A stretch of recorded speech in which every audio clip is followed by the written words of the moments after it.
ये सरपुरुष यानी ज्योत निरंजन काल निकला एक मनुष्य रूप में।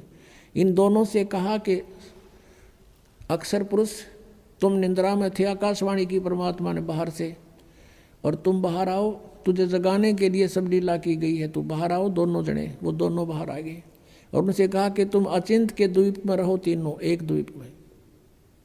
वो तीनों दोनों वो चले गए, एक अचिंत हो गया। अब कुछ दिनों के बाद ये सरपुरुष ज्योति निरंजन कहो, सरपुरुष कहो और अक्षर पुरुष कहो, चाहे परब्रह्म कहो, ये दोनों अचिंत के लोक में रहने लगे।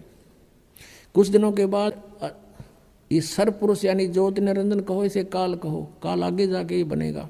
तो इस सरपुरुष ने सोचा हम तीन तो एक द्वीप में और अन्य हमारे भाई एक एक द्वीप में। उसके बाद परमात्मा ने क्या किया, हम सबकी उत्पत्ति कर दी। जितने आज हम यहाँ कीड़ी कुंजर हाथी मनुष्य राजा देव देवता जो भी हैं सभी की उत्पत्ति करके और सतलोक में सबको अलग अलग स्थान द्वीप दे दिए थे कि तुम रहो ठाठ से। तो इसको ये चिंता होगी, दुख हुआ, ईर्षा हुई कि हम तो तीनों एक लोक में, सारे सब अब अपने अलग अलग स्वतंत्र रह रहे हैं। तो इसने तप करना शुरू किया। 70 युग जब तप किया, प्रभु ने पूछा तू क्या चाहता है, परमेश्वर ने पूछा तू क्या चाहता है। इसने कहा कि हे पिता, हे परम पिता, मेरे लिए स्थान कम है, मुझे अलग से कोई स्थान दे दो। तो परमेश्वर ने इसको 21 ब्रह्मांड दे दिए, जैसे कोई धनी पिता अपने पुत्र को 21 प्लाट दे दे, अगले 21 प्लाट। वहाँ ये गया, रहने लगा। इसने देखा लेकिन वहाँ खाली पड़ा था, इसने सोचा कुछ कंस्ट्रक्शन हो। इसने 70 युग तब फिर किया।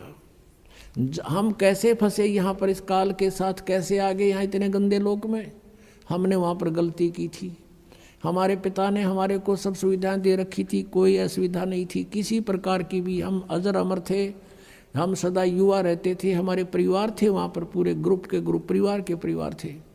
सतलोक में सृष्टि है ऐसी ही है, लेकिन वहाँ के हंस आत्मा है, वहाँ मृत्यु नहीं होती, बुढ़ापा नहीं होता, सदाबहार वृक्ष रहते हैं, कोई राग द्वेष नहीं, कोई बाह्य